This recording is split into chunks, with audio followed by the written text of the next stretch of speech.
한 주간 평안하셨는지요? 소요리 문답 강좌 시작하도록 하겠습니다. 웨스트민스터 소요리 문답은 총 107개 항목으로 구성되어 있습니다. 크게 두 부분으로 나눌 수 있습니다. 1번부터 38번 항목은 그리스도인이 믿어야 할 내용, 39번부터 107번은 그리스도인이 행하여야 할 내용으로 구분할 수가 있습니다. 그 중에서 전반부인 1번부터 38번 항목을 지난주까지 저희 소요리 문답부에서 모두 강의를 마쳤습니다. 오늘부터는 그리스도인이 행하여야 할 내용에 관한 39번부터 107번 항목을 연말까지 함께 공부하도록 하겠습니다. 후반부, 그러니까 그리스도인이 행해야 할 내용에 관한 39번부터 107번 항목은 어떻게 구성되어 있는지 먼저 전체적인 흐름에 대해서 보도록 하겠습니다. 크게 세 부분으로 되어 있습니다. 첫 번째는 10계명입니다. 39번부터 84번 항목이 10계명입니다. 전체적인 분량 면에서 봤을 때 상당히 많은 부분이 10계명에 할애되어 있다 하는 것을 우리가 볼 수 있습니다. 39번부터 84번 항목이니까 그렇죠. 저희가 전반부에 그러니까 6개월 동안 공부한 내용이 1번부터 39번, 그러니까 40개 정도인데요. 10계명만 해도 45개입니다. 그렇죠. 39회에서 83회는 45개. 그러니까 지금까지 6개월 동안 살펴본 항목보다도 항목에서는 더 많다고 할 수가 있습니다. 10계명 차지하는 분량 면에서는 그렇다고 할 수가 있습니다. 그러나 내용적으로는 복잡하지 않고 우리가 알고 있는 10계명, 그 10계명을 조금 더 깊이 있게 이해할 수 있도록 돕는 역할을 소요리 문답 39번부터 84번 항목이 우리에게 제시해주고 있습니다. 그러니까 이렇게 39번부터 84번까지 양이 많기 때문에 공부할 양이 많다가 아니라 39번부터 84번 항목이 10계명, 우리가 이미 알고 있는 10계명을 보다 더 분명하게 일목요연하게 이해하도록 도와주는 그런 역할을 한다고 할 수가 있습니다. 그래서 저희 소요리 문답부 강좌에서도 10계명의 내용을 복잡하게 살펴보지 않고 10계명에서 우리에게 요구하는 바를 분명하고 클리어하게 일목요연하게 초점을 맞춰가는데 저희들이 총력을 기울이고자 합니다. 그래야 우리 머릿속에 분명하게 남게 될 것이고 분명하게 남아야 우리가 행하도록 노력할 수 있지 않겠습니까? 분명하게 이해되지 않는 내용을 우리가 어떻게 실천할 수가 있겠습니까? 분명하게 이해가 돼야 명료해야 우리가 실천하도록 노력할 수가 있는 것이죠. 실천하도록 노력하는 것 자체가 굉장히 어려운 건데 이해가 명료할수록 우리가 노력을 할 수 있지 않습니까? 이해가 분명하고 하지 않고 난해할수록 우리가 노력하기가 어려워지는 것이죠. 지금부터는 그리스도인이 행해야 할 내용에 대한 것이기 때문에 앞으로 우리에게 있어서 중요한 것은 얼마나 분명하게 클리어하게 간단하게 초점을 맞출 수 있느냐가 중요하다고 할 수가 있겠습니다. 39번부터 84번 10계명 내용이 있습니다. 크게 세 부분으로 우리가 볼 수가 있는데요. 첫 번째 부분은 10계명의 내용이 되겠습니다. 그리고 두 번째는 이제 교회론이 되겠습니다. 조직신학에서 또 신앙 다음이 이제 교회론이지요. 교회론 그러니까 이제 12가지 주제 중에 이제 10번째 주제 영역이 교회론인데요. 교회론이 85번부터 97번 항목으로 구성되어 있습니다. 이 안에는 조직신학의 11번째 교회론 다음이 성례전론이죠. 성례전론도 포함이 되어 있습니다. 그래서 성례의 종류, 세례, 성찬 등에 대해서 정의되어 있습니다. 그 내용도 85번부터 97번 항목 공부하면서 우리가 정리할 수가 있겠습니다. 세 번째는 마지막 영역으로서 주기도문입니다. 주기도문의 내용을 항목별로 자세하게 살펴보는 것으로서 소요리문답 107번까지의 내용이 모두 다 우리가 공부하는 것이 되겠습니다. 그러니까 그리스도인이 행하여야 할 내용은 크게 세 가지라고 할 수가 있는 거죠. 십계명, 또 교회론, 주기도문, 크게 세 부분으로 구성되어 있다라고 할 수가 있습니다. 그 중에 첫 번째 영역인 십계명을 앞으로 저희들이 이제 공부하게 되었습니다. 39번부터 85번 항목이 십계명에 관련된 항목이라고 할 수가 있는데요. 각 항목별로 저희들이 한 주에 하나씩 살펴보면 좋겠습니다. 이번 주는 39번부터 44번 5개 항목은 전체 서론 부분인데요. 오늘 함께 서론 부분을 정리하도록 하겠습니다. 다음 주에는 제1계명, 그 다음 주는 2계명, 한 주에 한 계명씩 살펴보도록 하겠는데요. 대개의 경우 4가지 항목이 한 계명으로 구성되어 있습니다. 그래서 82번 항목까지 10계명, 10번째 계명까지 살펴보게 되겠고요. 82번부터 85번은 계명을 지킴이라는 주제에 대한 총정리가 되겠습니다. 여기서 한 가지 미리 저희들이 살펴보면 좋겠다고 생각이 드는 것이요. 1계명 제1계명은 무엇입니까? 제1계명의 요구사항은 무엇입니까? 제1계명의 금지사항은 무엇입니까? 1계명에서 특별한 독특한 어떤 의미는 어떻게 이해할 수 있습니까? 이런 방식으로 이제 4단계에 걸쳐서 구성이 되어 있습니다. 대개의 경우는 그렇습니다. 꼭 그런 건 아니지만 거의 그렇습니다. 첫 번째는 제2계명, 예를 들어서 제2계명의 내용은 무엇입니까? 두 번째, 이 계명에서 요구하는 내용의 핵심이 뭡니까? 그 다음 이 계명에서 금지하는 내용의 핵심이 무엇입니까? 그 다음 이 계명에서 특별히 살펴볼 내용은 무엇입니까? 이렇게 4가지 스텝으로 각 계명마다 내용이 구성되어 있습니다. 저희는 한 주에 이 4가지 스텝을 모두 밟아가는 것으로 해서 그 계명에서 요구하는 핵심적 내용을 저희들이 클리어하게 이해하는 데 초점을 두고 살펴보도록 하겠습니다. 먼저 전체 서론입니다. 10계명 전체의 서론. 앞으로 제1계명부터 10계명까지 총 10주에 걸쳐서 살펴보겠고요. 그 다음에는 총정리를 하겠습니다만은 전체 서론으로서 39번부터 44번 항목을 함께 살펴보도록 하겠습니다. 소요리문답에서 제시하는 내용을 도움을 받아서 우리가 그 내용의 핵심을 분명하게 클리어하게 하는데 초점을 두기 때문에 소요리문답의 질문과 대답에 저희들이 비중을 두고서 앞으로 진행을 하고자 합니다.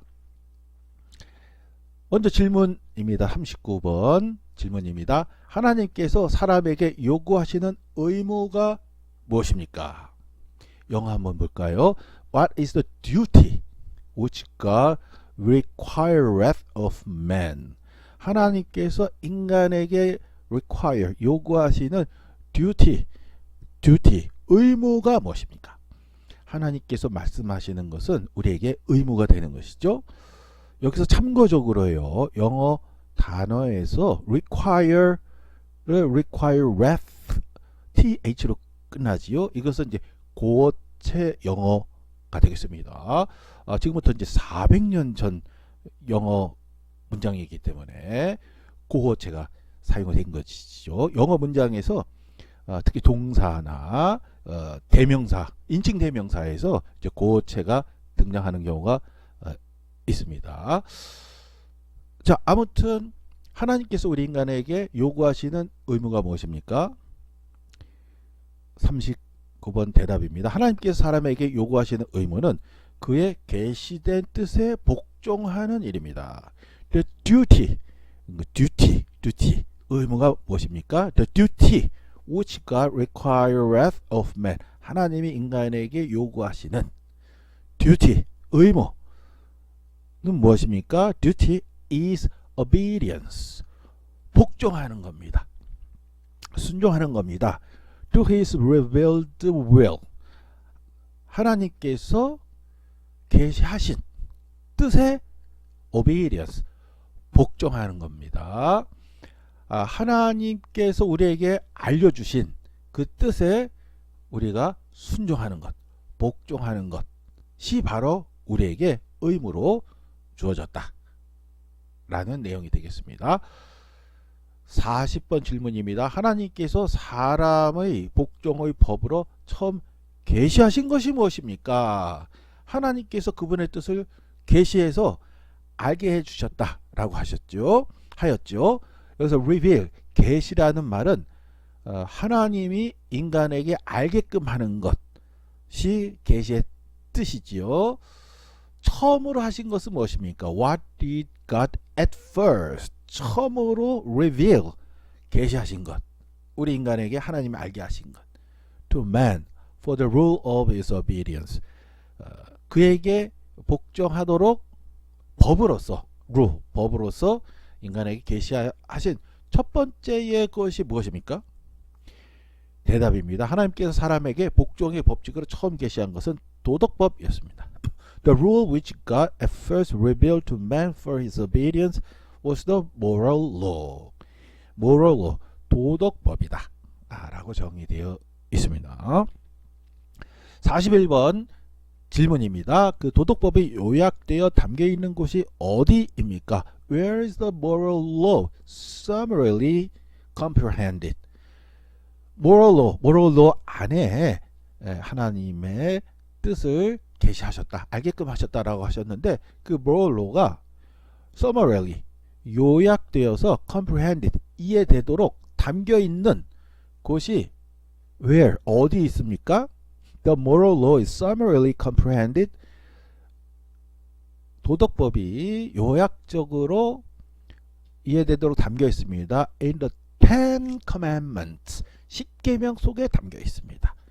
십계명이 바로 하나님이 첫 번째로 우리 인간에게 그분의 뜻을 알게끔 계시하신 내용이다 라는 것입니다. 42번 질문입니다. 십계명의 요지는 무엇입니까?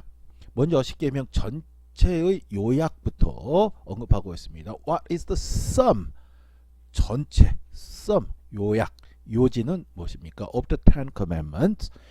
The sum of the Ten Commandments, 십계명의 요지는 is to love the Lord our God.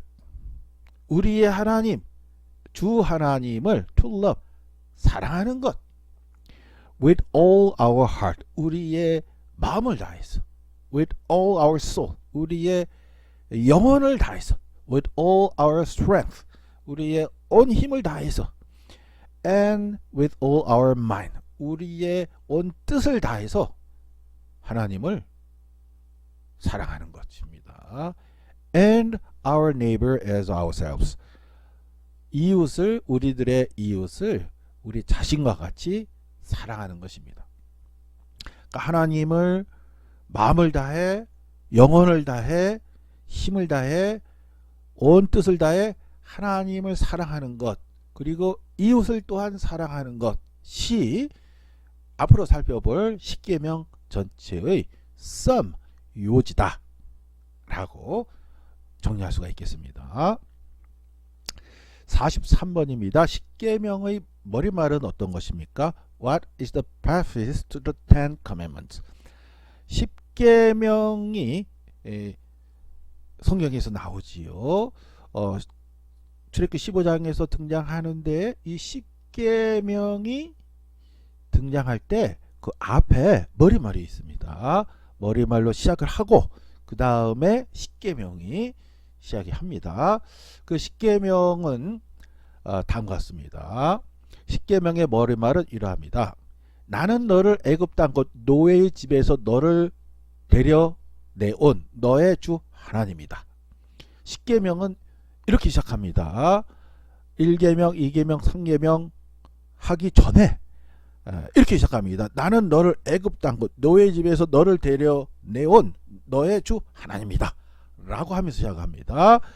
영어본 한번 볼까요? The preface to the Ten Commandments is in these words. I am the Lord thy God. 나는 주다. Thy God. 너의 하나님이다. 여기서 thy는 고체 영어입니다. Your. 요즘으로 하면 이제 your라고 할 수가 있죠. thy는 이제 너의 이제 고체, your의 고체입니다. Which have brought thee. thee도 이제 너희, you의 고체입니다. 너희들을 out of the land of Egypt. 이집트의 땅으로부터 out of the house of bondage. 속박의 집, 노예의 집으로부터 애굽의 땅으로부터 너희들을 이끌어내온 주 하나님이다. 하나님, 너희들의 하나님이다.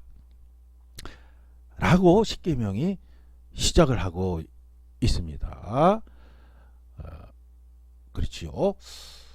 44번 질문입니다. 십계명의 머리말이 우리에게 가르치는 것은 무엇입니까? What do the prophets to the Ten Commandments teach us? 십계명의 서론이 머리말이 우리에게 가르쳐 주는 것은 무엇입니까? 여기서 do에서 이제 고체죠. do의 고체입니다. 십계명의 머리말이 우리에게 가르치는 것은 하나님은 주님이시며 또 우리 하나님이시요 구속자이시므로 우리는 그의 모든 계명을 지켜야 한다는 것입니다. The prophets of the commandments teaches us that because God is the Lord, 하나님이 Lord, 주님이시다. And our God, 우리들의 하나님이다. And Redeemer, 구원자이시다. Therefore, 그렇기 때문에 we are bound to keep, 우리는 boundary, 연결되어 있습니다. 해야만 합니다. keep, 지켜야 합니다.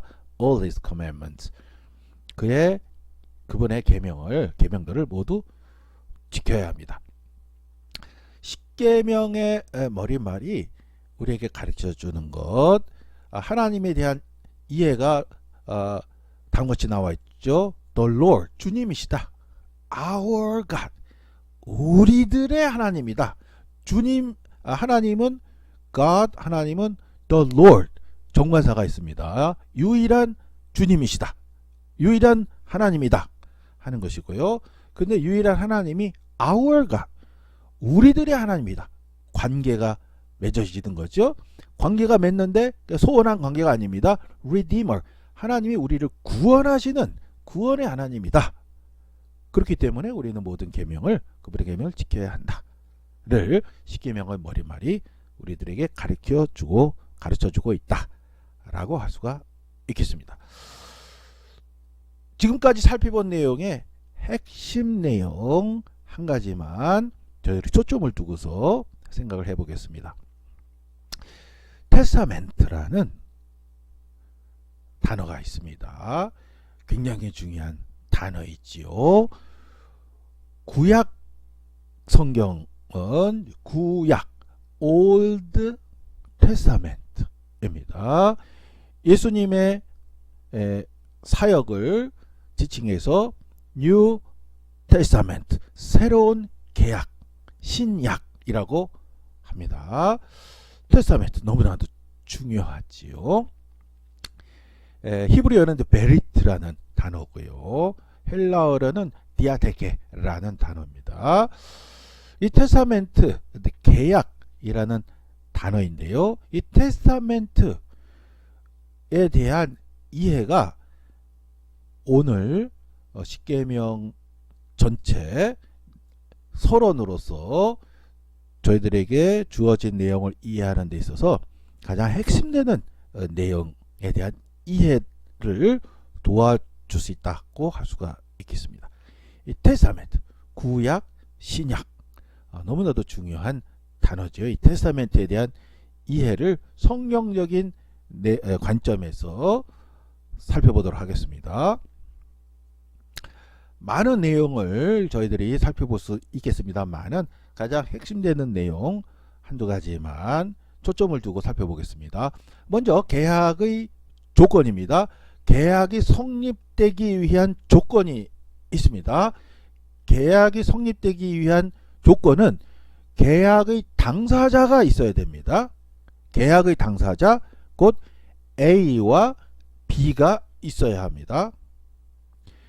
A가 혼자서 스스로 계약을 맺을 수가 없습니다. 성경의 개념도 그렇고요. 우리가 상식적으로도 그렇습니다.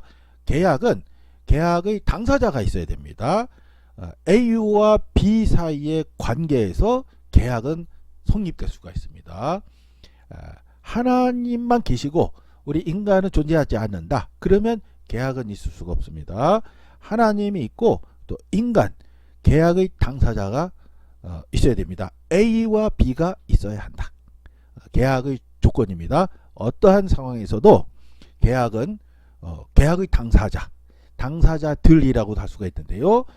곧 A, B 당사자가 있어야 됩니다. A와 B 사이의 계약입니다. 물론 A, B, C, D, E 다수가 계약을 맺을 수도 있죠. 아무튼 혼자서는 계약이 안 됩니다. 둘 이상 계약의 당사자들이 있어야 됩니다. 이것이 계약의 조건입니다. 그 다음에 성경적 개념에서 중요한 내용입니다. 계약의 특징이 있습니다. 바로 이것이 오늘 초점을 두고자 하는 핵심이라고 할 수가 있습니다. 테스타멘트, 베리트, 히브리어로는 베리트, 헬라어로는 디아테케, 성경적인 개념에서 이 계약은 특징이 있습니다. 이 특징에 대한 이해가 굉장히 중요합니다. 여러 가지 특징이 있지만은 첫 번째로 강조할 수 있는 것은 일방적이다 하는 특징입니다. 계약이 일방적이다 하는 특징이 있습니다. 이것을 이해하기 위해서 예를 하나 들도록 하겠습니다. 네, 이 그림은요, 고대 시대에 그 왕이 개선하는 정복자의 모습을 그리고 있습니다. 지금 이 그림에서 묘사하려고 하는 어떤 특정인이 중요한 것은 아니고요. 이 고대 사회의 한 모습을 저희들의 이해에 도움을 받기 위해서 그냥 가져온 것입니다. 자, 이것은 뭐냐면은요, 고대 시대에 어떤 한 나라가 있습니다. 그 옆에 나라가 있습니다. 강대국이 어떠한 나라를 점령을 했습니다. 점령한 나라의 왕이 선포합니다. 지금부터 너희들과 새로 정복된 나라지요. 너희들과 계약을 맺노라. 한 가지 이제 예를 드는데요. 저희들이 이해를 돕기 위해서 좀 쉬운 예를 들어보도록 하겠습니다. 이제부터 이 나라 백성들은 오른손을 들고 걸어 다니도록 하여라. 이것은 나를 경외하는 것으로 간주하여 자유롭게 왕래할 수 있다. 그러나 손을 내리고 걷는 것은 나를 경외하지 않는 것으로 간주해서 체포해서 사형에 처하겠다. 이것이 계약의 내용이다 라고 선포를 했다고 가정을 해보겠습니다. 자, 그러면 정복당한 그런 나라의 백성으로서 다음같이 생각할 수가 있습니다. 아이고, 이제부터는 오른손을 들고 다녀야 되겠네. 오른손을 들고 다니지 않으면 큰일 나겠네. 이렇게 생각하는 사람들이 많이 있겠죠. 또 이런 사람도 있을 수가 있습니다. 내가 왜 손을 들고 다녀? 나는 계약을 인정하지 않을 거야. 인정하지 않기 때문에 계약은 나하고 아무 소용이 없어. 나는 손을 내리고 다녀도 돼. 나는 계약을 인정하지 않으니까. 그렇게 생각하는 사람들도 있을 수가 있겠죠. 그런데 고대 사회에서는 이것이 안 됩니다. 일방적이기 때문에 그렇습니다. 일방적, 계약의 일방적 특성입니다. 정복자의 왕이 계약으로서 내세운 것은 비록 정복자의 왕과 이제 정복당한 나라의 백성, 계약 당사자들 사이에서 발생한 계약입니다만은 일방적입니다. 그 계약을 정복당한 민족은 받아들여야만 합니다. 손을 들고 다니는 것 계약을 준수하는 거죠. 손을 내리고 다니는 것 나는 계약을 인정하지 않겠다. 그래도 군인들이 체포합니다. 그리고 처형합니다. 나는 계약을 인정하지 않았는데 그러면 내가 손을 들고 다니든 안 다니든 손 안 들고 다니든 그 계약과 상관이 없는 것이 아니냐. 그러면 체포한 군인들이 다음같이 이야기할 겁니다. 계약을 당신이 인정하지 않든 안 하든 계약은 유효한 것이다. 너는 손을 들고 다니지 않았기 때문에 계약에 따라 너를 처벌하노라. 그런 말을 할 것입니다. 계약은 일방적입니다. 고대 시대의 일반적인 상식입니다. 현대 사회에서는 이해하기가 사실은 다소 어렵다고 할 수가 있습니다. 현대 사회에서는 계약 당사자들이 서로 그 계약에 대해서 인정을 해야만 계약의 효력이 발생을 하죠. 근데 고대 사회는 그렇지 않습니다. 일방적입니다. 정복자 왕이 지배자가 계약을 선포했습니다. 비록 계약은 계약의 당사자 A와 B 사이에서 발생하는 것은 분명합니다. 그러나 B의 입장에서는 이것을 안 받아들이면 안 됩니다. 일방적이기 때문에 그렇습니다. 성경에서의 계약, 테스타멘트의 개념이 그렇습니다. 구약, 하나님께서 구약 성경에서 맺으신 계약, 또한 신약, 하나님께서 예수 그리스도 안에서 맺으신 계약, 이것을 안 받아들이면 안 됩니다. 자, 이와 같은 내용이 잘 드러나 있는 예수님의 비유를 한 가지 읽도록 하겠습니다. 우리가 잘 아는 호린잔치 비유입니다. 마태복음 22장 1절부터 14절입니다. 읽어보도록 하겠습니다. 예수께서 다시 여러 가지 비유로 그들에게 말씀하셨다. 하늘나라는 자기 아들의 혼인잔치를 베푼 어떤 임금에게 비길 수 있다. 임금이 자기 종들을 보내서 초대받은 사람들을 잔치에 불러오게 하였는데 그들은 오려고 하지 않았다. 그래서 다시 다른 종들을 보내며 이렇게 말하였다. 초대받은 사람들에게로 가서 음식을 다 차리고 황소와 살찌는 짐승을 잡아서 모든 준비를 마쳤으니 어서 잔치에 오시라고 하여라. 그런데 초대받은 사람들은 그 말을 들은 척도 하지 않고 저마다 제 갈 곳으로 떠나갔다. 한 사람은 자기 밭으로 가고 한 사람은 장사하러 갔다. 그리고 나머지 사람들은 그의 종들을 붙잡아서 모욕하고 죽였다. 임금은 노예에서 자기 군대를 보내서 그 살인자들을 죽이고 그들의 도시를 불살라버렸다. 그리고 자기 종들에게 말하였다. 호린잔치는 준비되었는데 초대받은 사람들은 이것을 받을 만한 자격이 없다. 그러니 너희는 내 거리로 나가서 아무나 만나는 대로 잔치에 청해 오너라. 종들은 큰 길로 나가서 악한 사람이나 선한 사람이나 만나는 대로 다 데려왔다. 그래서 혼인잔치 자리는 손님으로 가득 차게 되었다. 임금이 손님들을 만나러 들어갔다가 거기에 혼인예복을 입지 않은 사람이 한 명 있는 것을 보고 그에게 묻기를 이 사람아 그대는 혼인예복을 입지 않았는데 어떻게 여기에 들어왔는가 하니 그는 아무 말도 하지 못하였다. 그때 임금이 종들에게 분부하였다. 이 사람의 손발을 묶어서 바깥 어두운 데로 내던져라. 거기서 술피 울며 이를 갈 것이다. 부름받은 사람은 많으나 뽑힌 사람은 적다. 예수님께서 말씀하신 비유입니다. 혼인잔치 비유입니다. 여기서 저희들이 초점을 둘 것은 22장 1절부터 14절 지금 보시는 맨 밑에 문장입니다. 임금은 노에서 자기 군대를 보내서 그 살인자들을 죽이고 그들의 도시를 불살라버렸다.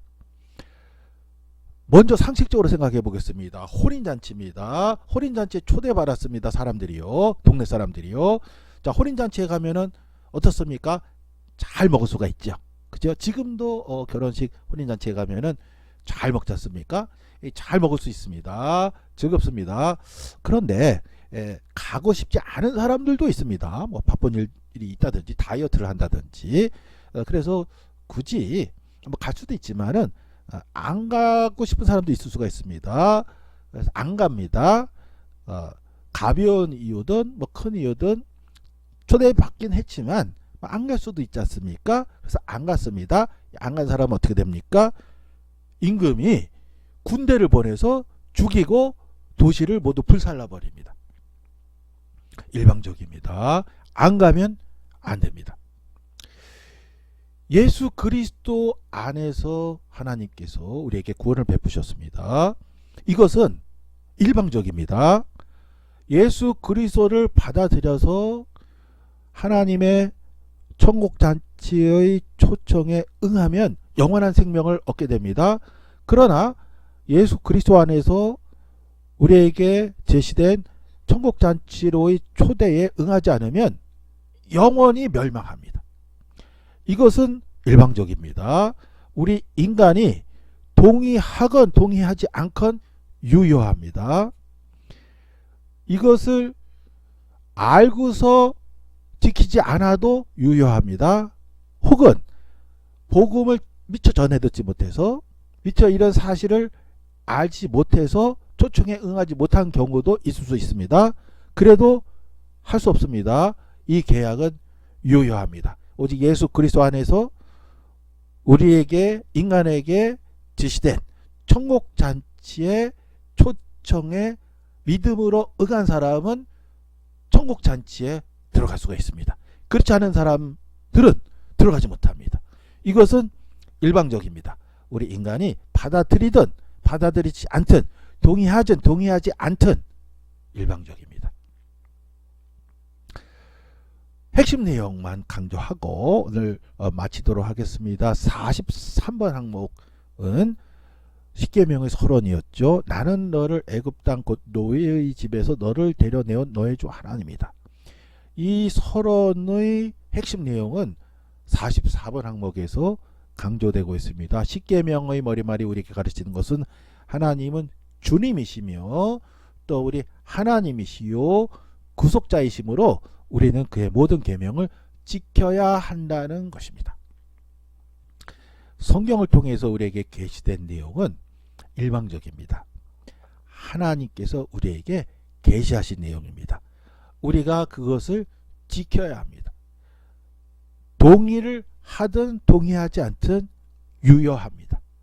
성경에서 제시된 계약의 내용은 일방적인 특성이 있기 때문에 그렇습니다. 하나님이 우리의 창조자시고 나의 생명의 근원, 온 우주의 근원이 하나님으로부터 출발하였고 하나님께서 유지시켜 주시며 우리가 이 생명, 이 땅의 생명을 다한 후에 바로 그 하나님께로 돌아갈 수밖에 없는, 전적으로 하나님께 의지하면서 살아갈 수밖에 없는 우리 인간 존재이기 때문에 그런 것이죠. 네, 이렇게 해서 오늘 십계명 전체 서론을 함께 공부했습니다. 오늘 내용은 여기까지 진행하겠습니다. 수고 많으셨습니다.